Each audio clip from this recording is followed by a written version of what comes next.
So yesterday I read the book called Between Class and Discourse by Boris Kagarlitsky. It's a very interesting book. Boris Kagarlitsky is a Russian socialist and a dissident. He was I think you can call him the head of Russian left movement.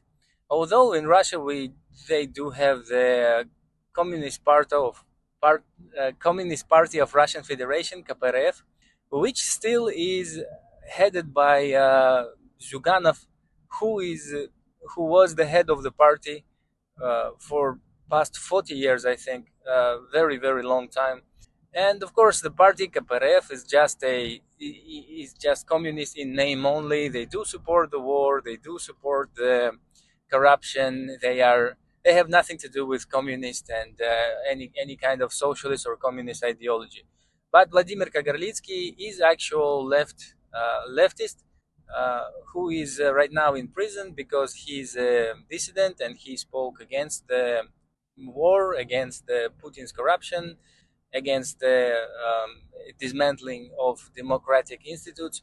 And the funny part about Boris Kagarlitsky, it's his second time in the prison, because the first time he went into the prison was during the Soviet Union. I think in the late 80s or early 80s.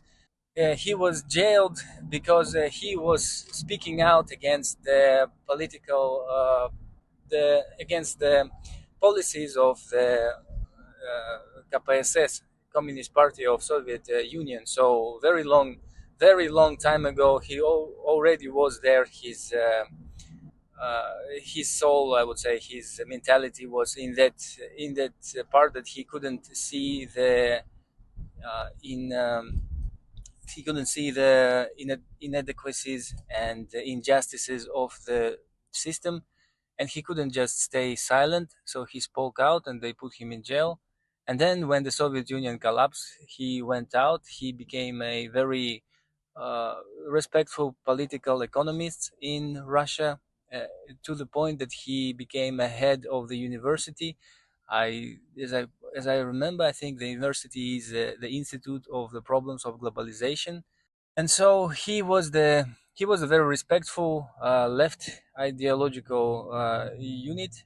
And then at some point, of course, he was very critical of the war and of Putin himself. So Putin jailed him, and he is in prison right now.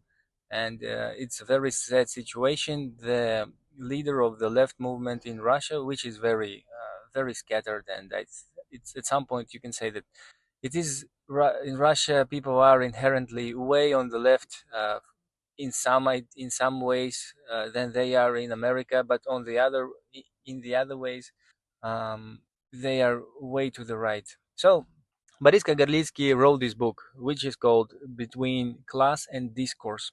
And what I like about this book is a very straightforward and very open, easy to read material, which is Boris Kagarlitsky is one of those persons who can write the book, or even present the material, or even when he speaks, he does it without using any complex sentences or complicated words.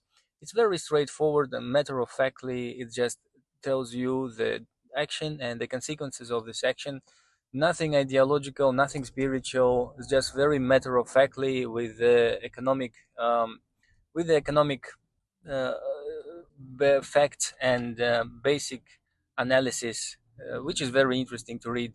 And if you compare this book to the other one that I read recently, which that is called "Why Nation Fail," you can see that the Kagarlitsky's book is way better material, way more coherent, and there is an actual understanding of the processes that are happening in the world, not just from the left lenses, or not from just the left side of things, but just from the reality side of things.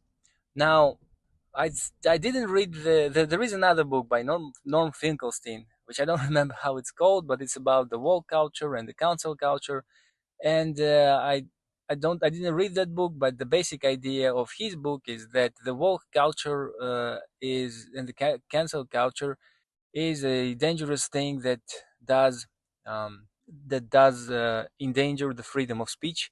and threatens the freedom of speech and is used to silence it. And he is bringing an example of the American Zionist movement to use the anti-Semitism to suppress the criticism of Israel, which is very valid, I think. So that themes are might have something common with Boris Kagarlitsky book. But Boris Kagarlitsky is actually looking first and foremost as a Marxist. He looks at the economy and what is happening from purely economic standpoint. Nothing cultural, nothing. There is of course the cultural aspects of it. There is of course some racial aspects of it, but of course, as I and he believes, the main thing that drive human behavior is the economy. It's economical uh, motive. So he is looking at how the left movements all around the world, they, you could say, they lost their ability to be a standout and a serious alternative. After the Soviet Union collapsed, people all over the place, they don't even think that a better future is possible and that the market is bad, and we have this free market situation right here in the United States and in a lot of places in Europe, and they say that this is the best we can have, and we can either improve that particular system to some degree, or it can be as bad as it is right now, but you cannot dream of a better world because human beings are inherently unable to organize their labor in such a way that there would be no losers and no faults and people who are dying of hunger, even though we are overproducting the food. People are living on the streets even though there is overproduction of the dwelling units in the cities, and there are abundance of the resources, and those resources are there is they are not divided and distributed to the population adequately, and that's why there is a lot of inequalities that is happening right now, and that the left. The left parties in Europe and in America, whenever they are managed to snatch the victory, what they do is they being co-optated by the moderate establishment every time, and he says that it happens time and time again with Jeremy Corbyn in England, with the Greek prime minister. He was actually describing the Greek financial crisis, the debt crisis, and how the European bankers and European Union financiers bankrupted the country and forced austerity upon the Greek government. And when the prime minister of the Greece, who was on the left and who actually won by promising the Greek people that he will not let the European Union dictate the austerity measures onto the Greece, he was forced to implement those very rigid austerity measures, and not only that they cut the pensions, cut the stipends, and cut the social safety net, but even what most interesting is that they demanded that the local business and the local tourism would be opened up to the European corporations and be bought off by the European corporations. So they expropriated in, you might say, a colonial way, some of those very important financial industries for the tourism industries for the Greek people.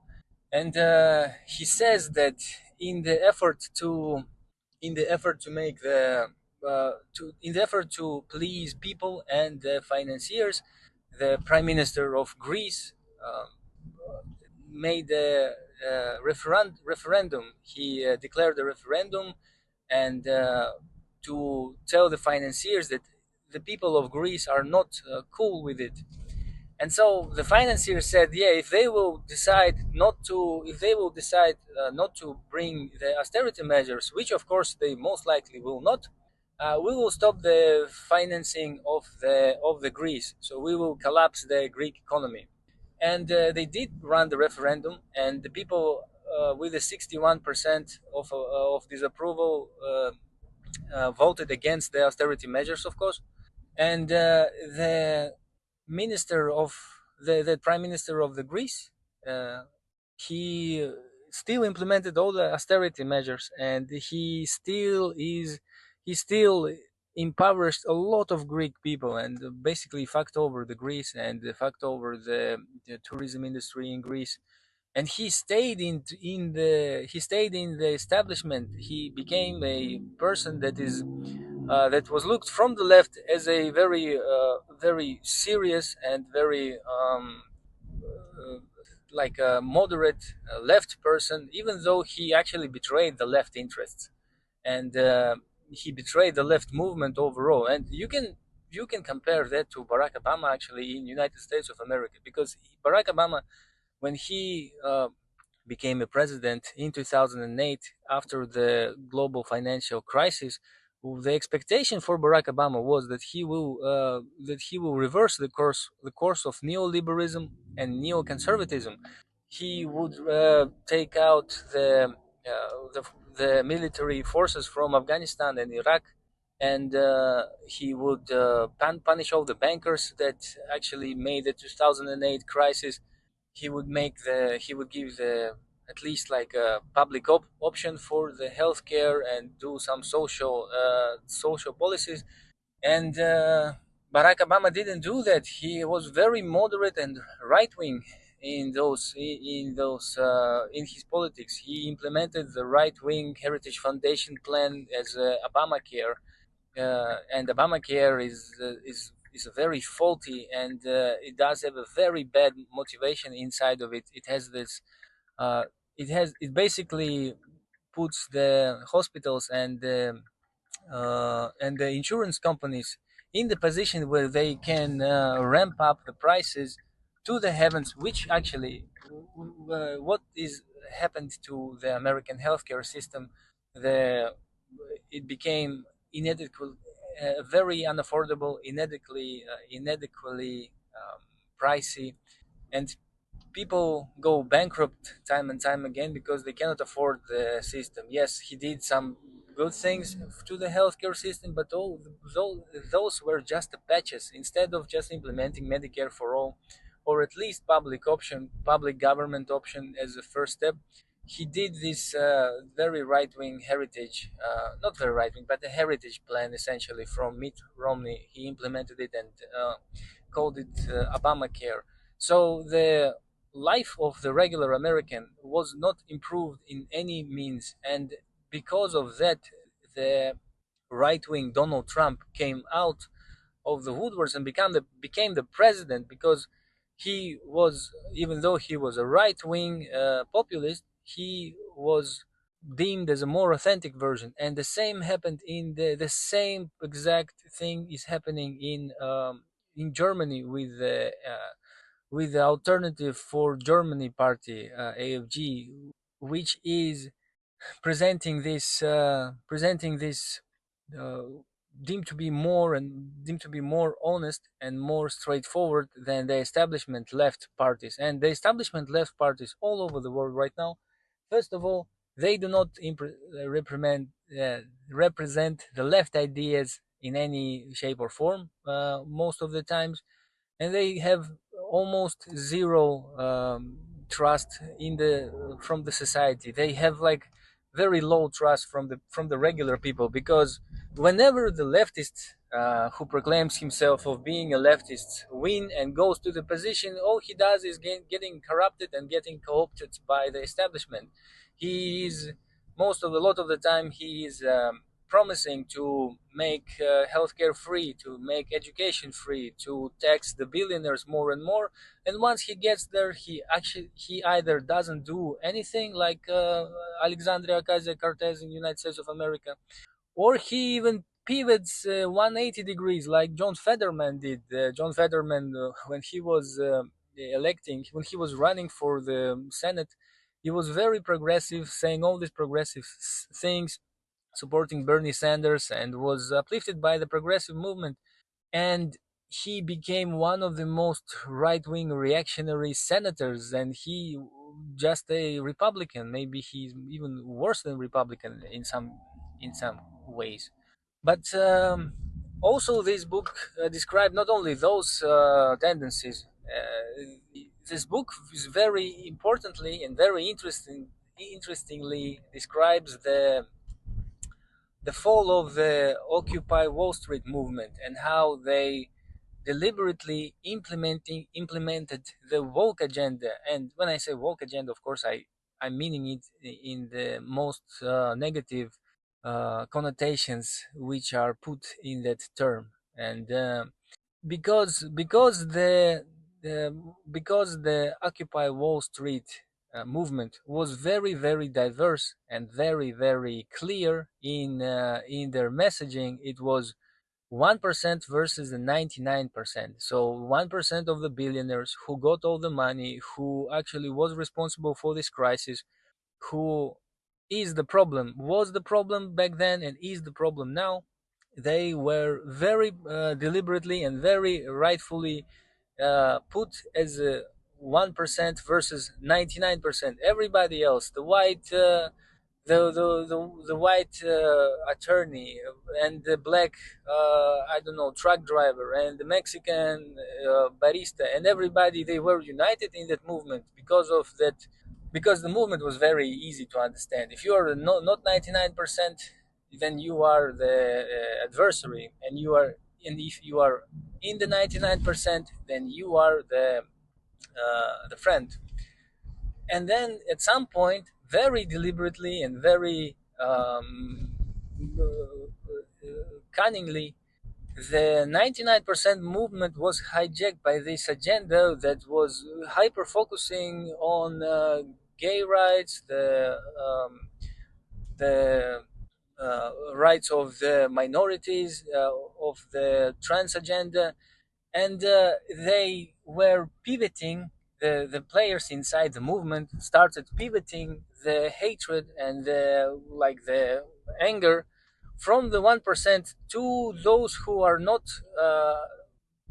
agreeing with this woke agenda. They started to find the people who are either don't pay attention or say something mildly racist or homophobic. They started to over focusing on these people and start making them the enemy, pivoting from the 1%. And they essentially, using that tactic, they dismantled the movement and they broke it down, and people uh, stopped supporting the movement. Because when you are trying to bring and build a class solidarity, if you start to talk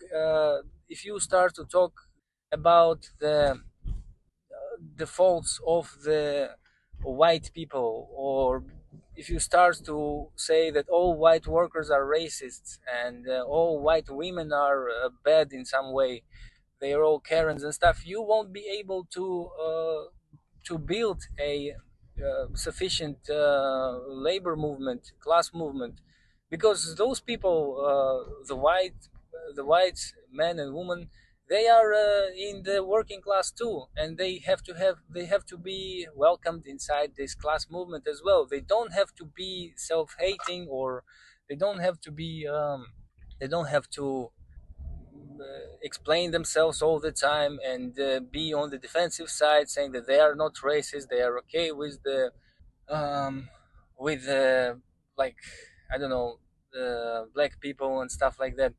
On the other hand, I don't know how good Boris Kagarlitsky with American history and American Black history. You can say that those movements, there are of course um, there are of course reasons why black people are not very trustful to the leftist movement, because historically, most of the time when the leftist movement was going on in the 20s, in the 30s, in the 40s, they black people was in the avant-garde of those civil rights movements, and they were, when the positive outcome of those movements was shared, black people didn't get anything from the they didn't get any fruits of their movement. For example, if you will see the after the Great Depression, the New Deal of Franklin Roosevelt was very beneficial for American people, and all this American prosperity is actually the result of the New Deal that was implemented by Roosevelt. But the most important thing that black people was specifically excluded from these programs, from this New Deal, and that's how they maintain this impoverished situation. And Boris Kagarlitsky, I don't know. He most likely knows about it because he is a very smart person, but I think he over might overlook it because he never lived it through. Russia essentially is a society where there was no such kind of a segregation at any point in history, and the the segregation in United States of America, when you live here and you were born here, you don't notice it.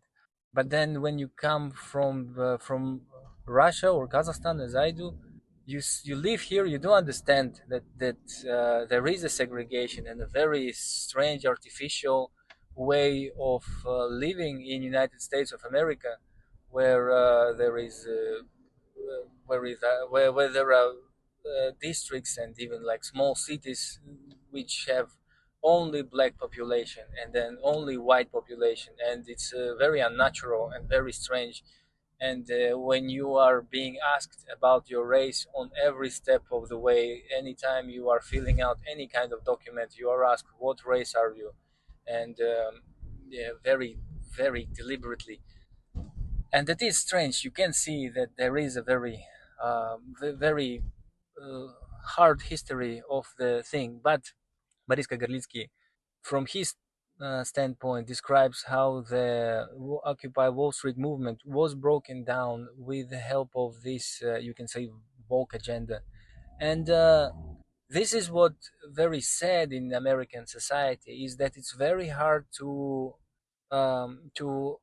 make people understand that we are very different on every point of view. Like we are very different by our race, by our gender, by our sexual orientation, by how we are identified self. It's all very important, but in the question of the economy, it's not important. We have to understand that in the question of the economy, which is the most important question in the politics, the most important question is that what class are you?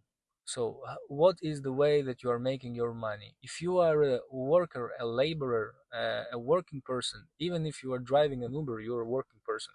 If you are doing any gig jobs, you are a working person. And you have your class interest, and it's antagonistic to the class of the employers, to the class of the 1%, to the class of the haves, and 95% of people, by the statistics, I don't remember the particular number, but I was listening to Chris Hedges. 95% of people in the United States of America are working class, one way or the other.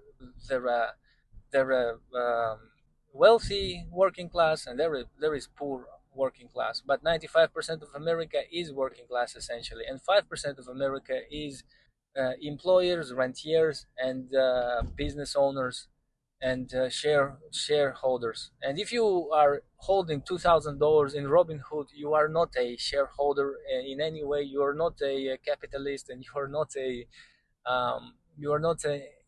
you are still a working person because you don't live off your dividends. You do live off your labor, and if you live off your labor, then you're a working person, and your working person's interest is to tax the rich as much as possible, and it doesn't matter what color you are, and where did you come from, and what gender you are. Again, it's all unimportant, and this is what the message is in this book.